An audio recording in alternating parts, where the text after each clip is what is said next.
Spokenly, I haven't thought about flying for a long time. I haven't dreamed of that moment when I was alone above the clouds for a long time.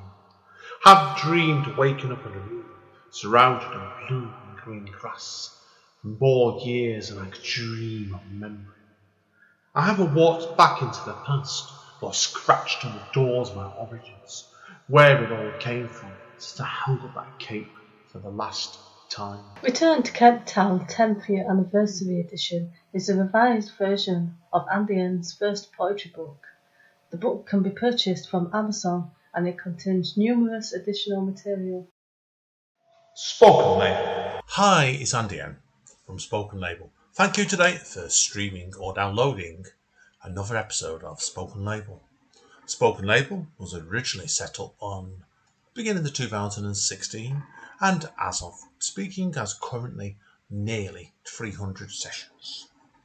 The full archive is available on Spoken Label bandcamp.com. Although it is available for free for stream and download if you wish, I am always grateful for any sort of kind of donation to enable me to keep the running costs of this podcast going. And enjoy. Take care. Bye bye. Spoken Label. Hey guys, Andy N, Spoken Label, back in the house. We're on Zoom again today, and we're over to sunny California today, where I'm speaking to a lady, of course, a lady called, my screen just froze me as well here, Pam Munter. Pam. Now, Pam got in touch with me over in relation to a book she's just brought out, which is my kind of book straight away, called Finding Fame, Women of a Certain Age in Hollywood. Now, hi, Pam. Now, thanks for agreeing to speak to us, first of all, today. I'm honoured for you to get in touch. Oh, hi, Andy. It's nice to meet you, even if on Zoom. I wish I were where you are, though, but it's wonderful. No, you don't. It's raining over here. So you don't Oh. want to be here. Oh, well, it's 75 here today, so maybe you could come and visit me. Yeah, that I think I'll be happy to come sit on the beach with you, definitely. So, okay, Pam. Now, what I always like to ask people, obviously, when I get talking to them, because we're going to talk about your book shortly, but tell us about yourself then, because you said that you told me off mic, you're originally from the LA area, aren't you? This has proved in it. You told me you're originally from the LA area, and that's proved an influence in this book we're here to talk about today. Yes, I was born in a suburb of Los Angeles, actually. It was, I don't know, maybe 30 minutes from Hollywood. So even though my parents weren't in the show business at all, and the neighbors certainly weren't, the area was full of it. I mean, I went to school with famous celebrities and children of famous celebrities. It was sort of infused in the culture in which I was brought up. And my mother took me to a movie when I was 5 years old, which was probably her undoing because I hardly ever left. I mean, Brilliant. I fell in love, like a duckling imprints on the mother. Anytime I had a chance, I was at the movies. And then I discovered that there were books about that industry, and I started devouring those. Now, Andy, you have to remember that when I was a kid, there wasn't much mass media. There was no cable, there was barely any TV, and we didn't know about these people's lives at all. I mean, all we really knew was what was printed in movie magazines, believe it or not. And all that information came from the 5 major studios' publicity departments. They controlled everything. They controlled stars' lives. They controlled our database for all these people. And so you'd buy a movie magazine once a month and you'd see these people just so very happy all the time and loving every aspect of their lives. And, I would look at that as a kid and say, wow, I want to be like that. Of course, that never happened, but it made me wonder as I got older what the reality was. And so I started, reading more biographies and autobiographies, which told me a little bit more about those people's lives. And I got caught up later writing nonfiction accounts of some of the less famous people actually in Hollywood. I became less infatuated with the movie stars and more with the lesser players, the people who are likely to be forgotten. You know, Joan Blondell and Edmund O'Brien and Anne Jeffreys, Eve Arden, people like that were kind of in the background a little bit. And they fascinated me. So I wrote a bunch of stories about them, you know, and their careers, because I thought they deserved to be remembered. Well, I had a few career detours. I realized that you can't make a living being a movie star. You need to be discovered first, and that didn't happen, in spite of my best efforts, I might add. And so I went back to school and I got a PhD in clinical psychology and became a clinical psychologist for a quarter of a century, and saw a lot of celebrities actually in therapy, which was appropriate and interesting. They knew that I understood. You know? And I started performing myself. So, you know, it's been an interesting life. The switch to fiction is a relatively recent thing. I've always been a nonfiction writer and reader. I love it. And I've frankly, never really liked fiction. Didn't read it, didn't understand it, didn't value it. But then I got into a Master of Fine Arts graduate program in creative writing and writing for the performing arts. And after I finished writing an autobiography, which of course was nonfiction, my advisor said, you know, you really need to work in another genre. I thought, oh man, am I in trouble? I don't, this is all I know, you know, it was nonfiction. And then I thought, you know, I have this wealth of Hollywood information in my head that I've been reading and writing about for decades now. What if I took some of that information and tweaked it a little bit, turned it into fiction, and wrote some short stories about some of the people I found fascinating, and concocted other stories that are collections of people, actually. And I couldn't believe I got away with it. Brilliant. It was kind of like cheating, you know, because I was really doing what I loved and knew. And and then out came Fading Fame, you know. It was partly a feminist document, I think, in some ways, partly a response to the Me Too movement, and partly it was just a labor of love on my part. Yeah, you can certainly tell if you actually read the book. Like, it is, you can see, like, it's sometimes when I speak to writers, you can see like they've gone for I don't like saying this word, they've gone for the motions more with the book. But yours, you can tell that it'd been there with you for a long time. Mm-hmm. Was it quite a long process writing this book? Well, yes, it was. You know, I started out writing the first story, which was about Mary Pickford and Frances Marion. It's also the first story in the book. And that was for my class, for my degree, because as I say, I was required to do this. And I cranked that out, and I was always fascinated with Mary Pickford. You know, one of the first movie stars ever, and certainly the first female movie mogul ever. And I wanted to know more about her screenwriter, also Frances Marion. And so when I finished that, I thought, you know, there are other people that I would love to write about. And ended up, of course, doing just that. It was after the program ended, after they gave me my degree, kind of as I ran out the door, hoping they wouldn't notice. And so, you know, the book is a collection. You know, and it took about 3 years, I suppose, to write all those stories and plays. I suspect with it on the book is because if you're interested in old Hollywood like that, the book had probably been in your subconscious for quite some time before that. Oh, absolutely. Yes. Yeah, you can tell that straight away with that because. Oh, good. I'm glad you could see that. Yeah, you can sometimes when it's you're dealing with people like that, and because like it's looking at your website, and your website's really interesting. It's not just because of this book. I found it interesting when I was looking at your book, your website, and you've done a couple of albums as well. Like when you've done like your kind of tribute to Frank Sinatra with a Uh-huh. torch you can't lose.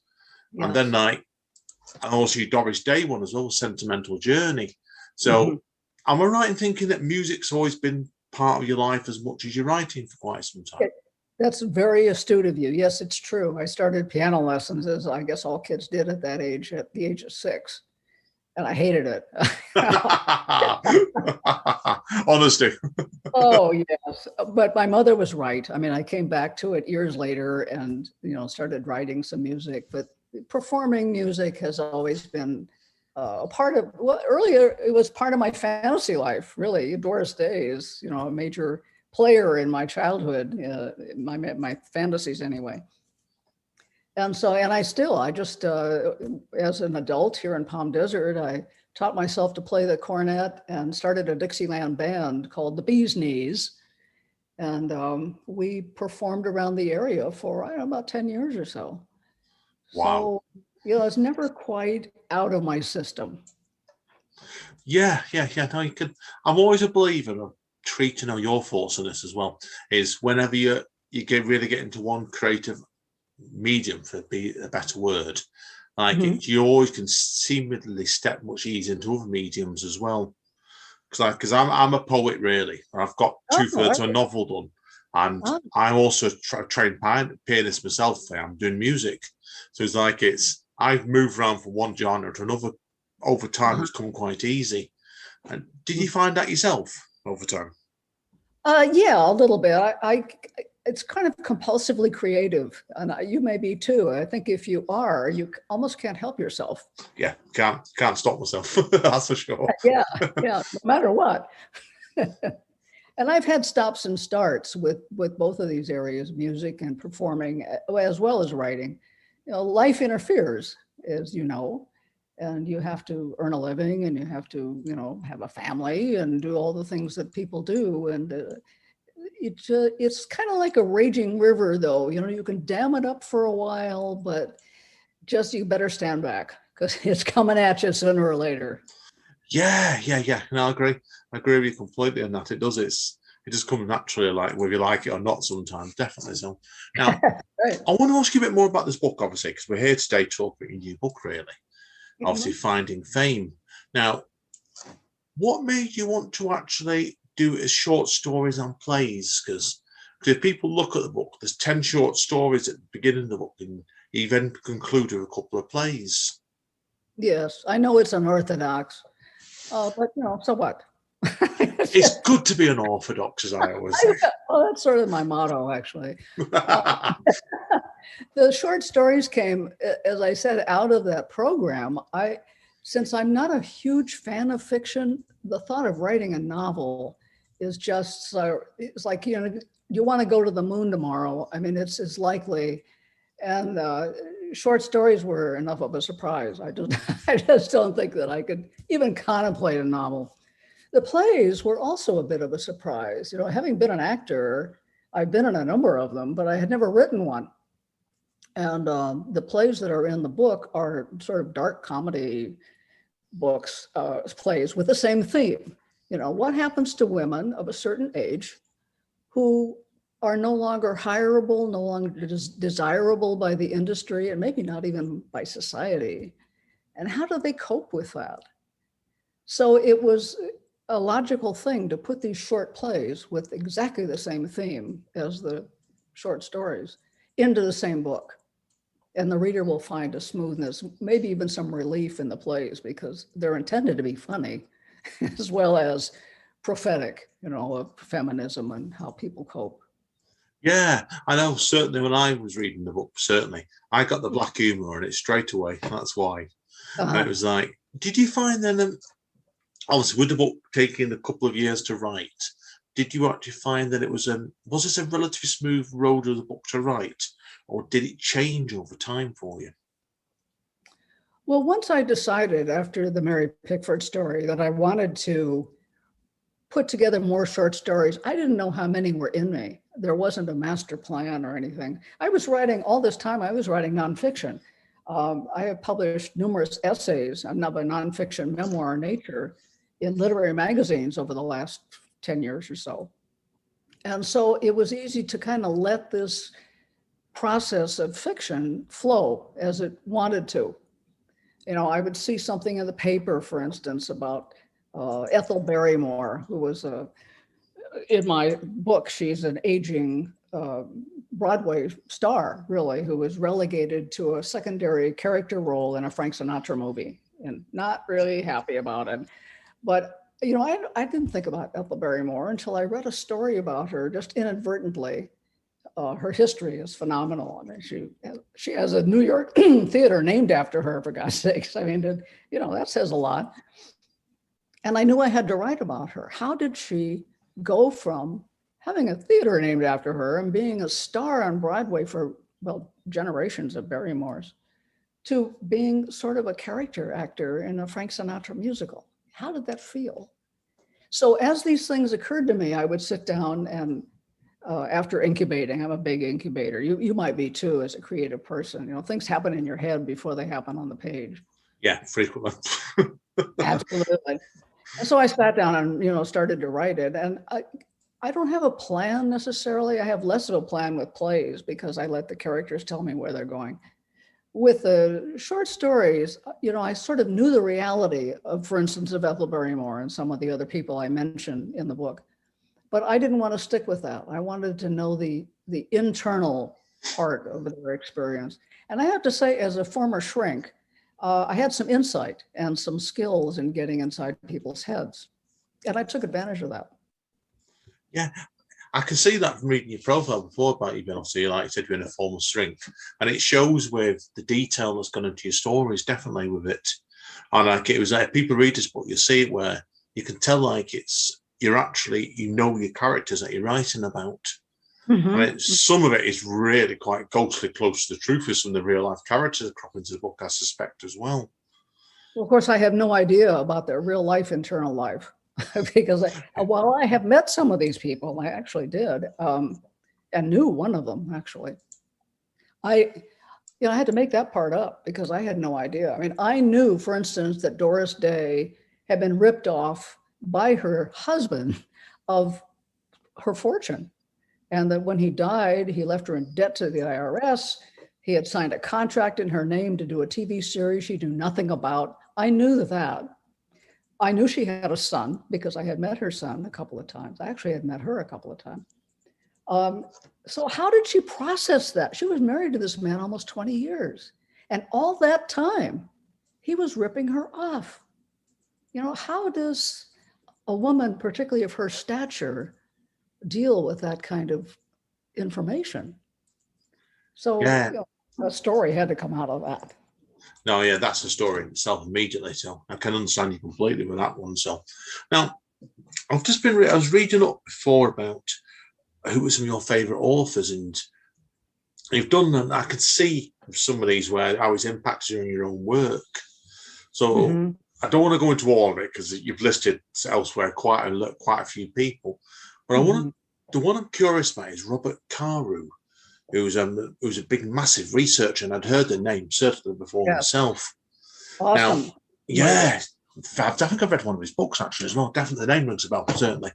Now, with that there then, did he prove a massive impact on the way you research your books and stuff like that, and how you look into how you're going to structure it? Well, he writes, of course, nonfiction, as you know. His series on Lyndon Baines Johnson. We're still waiting for the last part of that. I hope he stays alive long enough to finish it. And certainly, I mean, once a researcher, always a researcher. You know, some of my wonderful memories were spent in the Academy of Motion Picture Arts and Sciences library, you know, where all the original information is there. I mean, I looked at Christmas cards that were sent to movie stars and that they sent out to their friends. And I mean, you can touch this stuff, you know, it was just amazing.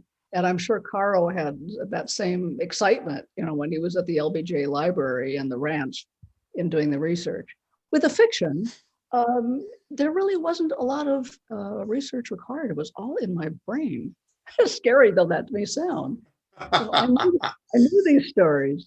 I will say though, there's a story called The Last Fan, which is about Joan Davis and Eddie Cantor, both of whom were famous in their day. They were big vaudeville stars. They made movies. They had television shows. They were very well known at the time. Probably going to be forgotten, I'm sorry to say, but I knew about both of them because I'd read so much about them. But accidentally, as I was writing the story, making it up, of course, I read that they both had houses just about 5 miles from where I live. And I thought, oh my, well, I had to go and look. How could as you not? do, yeah, as you do, definitely. So, and I didn't know they were within a mile of each other. I mean, my story has to do with an affair that they might or may not have had. Who knows? And there was Eddie Cantor's house has been, of course, completely. They're long dead, so these houses are very old. They don't look old. Nothing looks old here. And the Joan Davis house was currently being remodeled.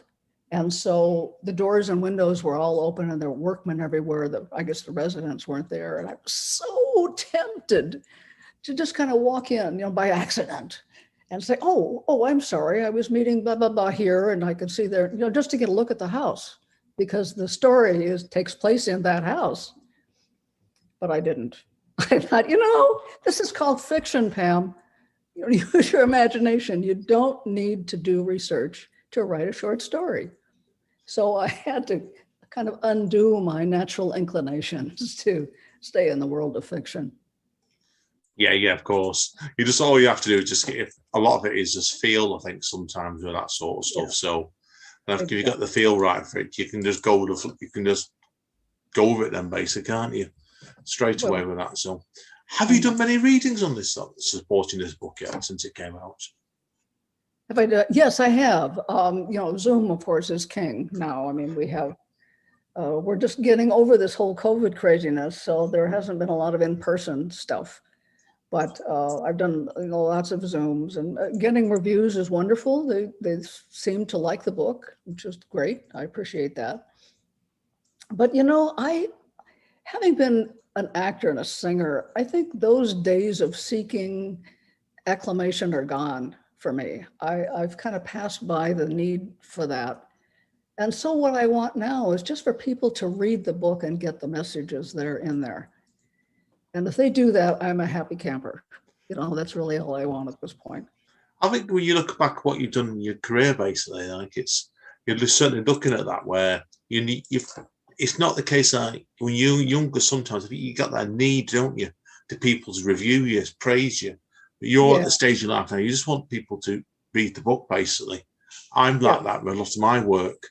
It means the world to me. People say they like my work or praise it even. But you're not as obsessed with it, I don't think, are you? So no, the most important person I need to please is myself at this point. And I must have been a tough critic. So, if I can let it go out the door, it's, that's where it is. I just have to live with that. Yeah, I agree with you completely with that one. So it's perfectly true. So I was reading before as well about a different topic, that you've done a lot of cabaret shows as well. Can you tell us a bit about the experience of that then? What was doing cabaret like for you when you were younger? Oh, yes. That was kind of an accident. I wasn't performing at the time, and I had closed up my private practice due to managed care. It was just a tangled web of control from other people, which I don't deal very well with. So I closed up the practice, and here I am with time in my hands, and maybe now's the time to jump into show business. I've always wanted to do it. I have the time. I have some resources to bring to it. So I signed up. I signed with an agent, and I did some independent films. I was living in Portland, Oregon at the time. Did some movies. I did a TV show. I hosted a TV show, and lots of commercials. Actors do commercials. And then I happened to see a woman perform a cabaret act. I didn't even know what that was. I'd never seen anything like it. And as I'm watching it, I'm thinking, I can do that. I want to know how to do that. And so I went back and started taking singing lessons. And, with cabaret, it's an hour of you and maybe a musician. I always had a jazz trio because I love working with jazz trios. And you write the show. I mean, you talk to the audience about what's going on. You select the music. It's like writing a Broadway show where one person. And I love that. I mean, that used everything of me, you know, the musical inclination, the writing, the performing. I love doing it. But it's very difficult to sustain. Everything that matters is in New York City.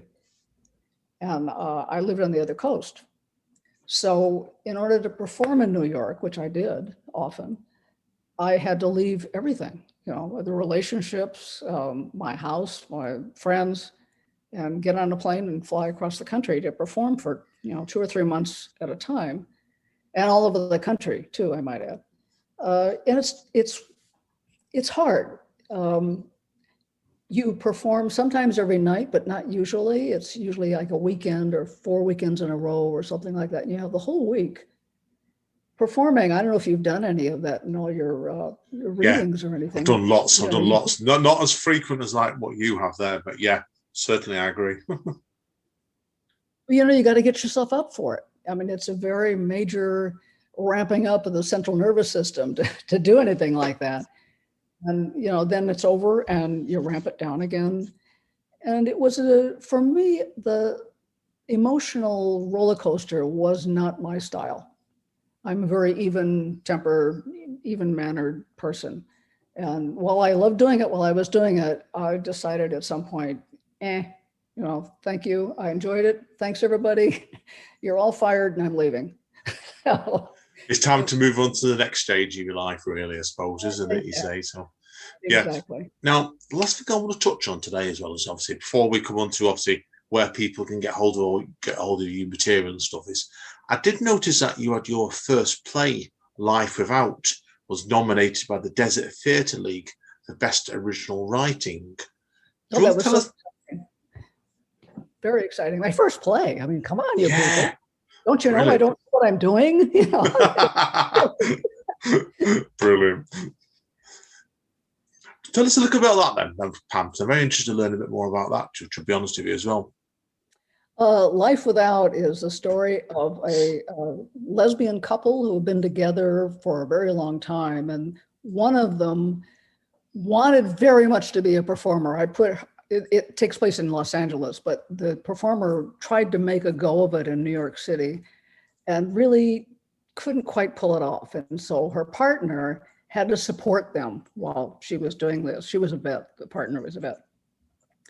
And so the ex-performer became a teacher, and she was teaching at a college in Los Angeles. And everything was okay. I mean, there were issues between them, which are detailed in the play. But then somebody moves in to the condo down the hall who is a cabaret performer. And it just galls her because he's terrible. And she knows she was so much better than he was. And he's insufferably egotistical. By the way, the man who played that part in the play won an award for playing it. Brilliant.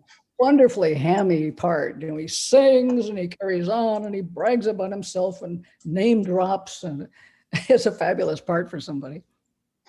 And it forces the ex-performer to think about, maybe I can get back into it. You know, the guy buys a club and invites her to sing there, which creates havoc in the relationship between the two women because, you know, the partner has put up with this for so long and was hoping it was over because there's a tenure issue. And once she gets tenure, you know, they're secure for life. And it doesn't sound funny, but it is. Black humor, as you say, don't you? Yes. And so in the end, she walks away from it. Again, she's too old. She knows she's too old. She knows the costs that performing has had on her relationship with her partner. And she lets the ham go on and kind of self-destruct, if that's what he's going to do, and resumes her more healthy life. So it was sort of a happy ending. She has to write a play for her tenure, and he ends up starring in it, which is perfect. Brilliant. He'd star in a pickle ad. I mean, he was just so full of himself. Brilliant. Okie dokie. Anyway, well, that's covered all my questions today, Pam. So, Okay. if people want to find out more about you, where are the best going? Probably my website, which is www.pammunter.com. Most of my recipes are there, and you can buy the book also online there, which is available, by the way, at Amazon.com, as is everything in life, it would seem. Oh yeah, completely Amazon. Amazon is the world, as I say nowadays. It is, if you like it or not, that's how it is. Definitely that. Now, it's been a fascinating chat today, Pam. So thank you for this. Now, I know you're going to do something, read out an extract for us in the second half. So we'll let you take a quick break, get composed, and we'll be back in a minute or two, guys and girls. All right. Thank you. See you in a minute. Spoken Label. Hi, guys. Straight over to Pam. She's going to do an extract from her new book. Over to you, Pam. Thank you, Andy. This is from the foreword in Fading Fame.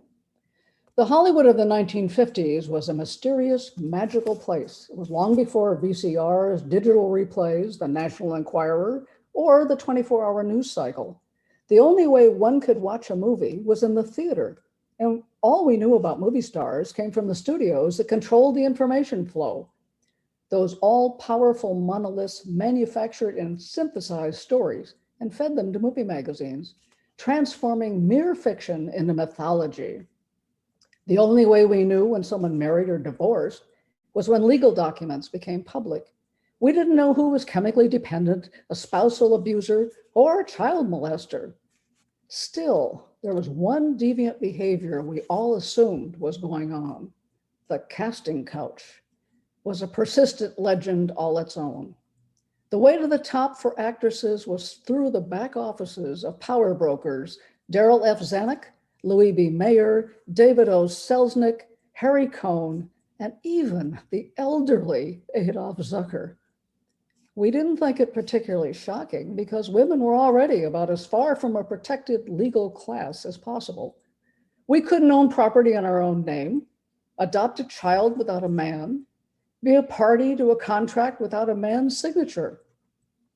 Women's subservient nature was considered inherent in the species, a form of institutional discrimination. It was widely assumed that women comprised a secondary class whose main purpose was to serve the needs of man.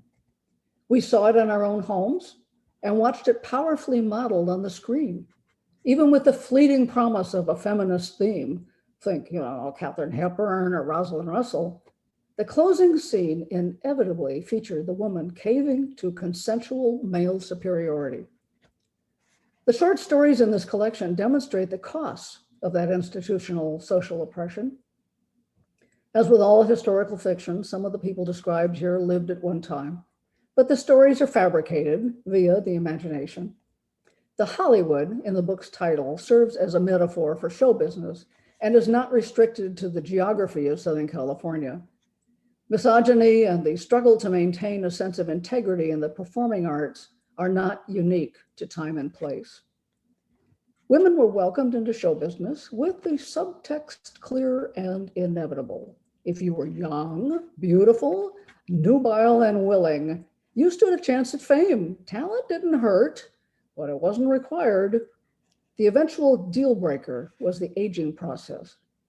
As women grew older, they became less desirable as sex objects on and off the screen and were easily replaced by eager, younger, compliant models. What happens to women whose fame fades? For many, the impassioned striving for stardom defined their very existence. The women in these stories did achieve a measure of it, and all paid a price, some more than the rest.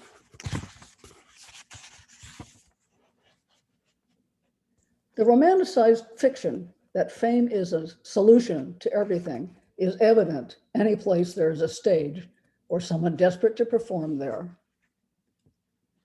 Some of the stories may use the names of real life people, but rest assured it's merely historical fiction. The women in this collection are past their prime, trying to find their way in a world that no longer finds them valuable. When they were, they are no longer.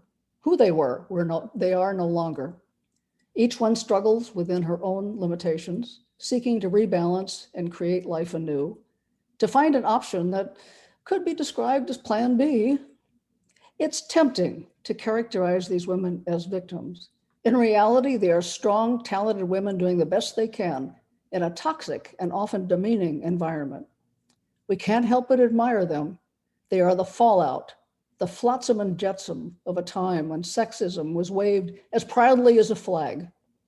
The corrosive truth is that misogyny is not unique to Hollywood.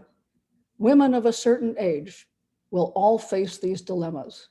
These are our sisters. From the preface, the foreword. Fantastic. Cheers, Pam. I think you made a really good choice reading it out there, because that pretty well sets the scene for what's coming with your book. We'll dive into it completely. So Good. Yes. I said to everybody, I reckon it's certainly a recommendation getting hold of this book, because I really, really enjoyed it. So, like I said for that one, but thank you again for this today, Pam. It's been a true pleasure. I've really, really enjoyed this. Thank you so much, Andy. I appreciate your time and your expertise. Thank you again, Pam. Now, hang around. I do need to speak to you off the microphone. So, thank you again. And as Don Callis says over at Impact Wrestling, stay safe and stay over. And we'll see you all soon. Take care. Spoken, mate.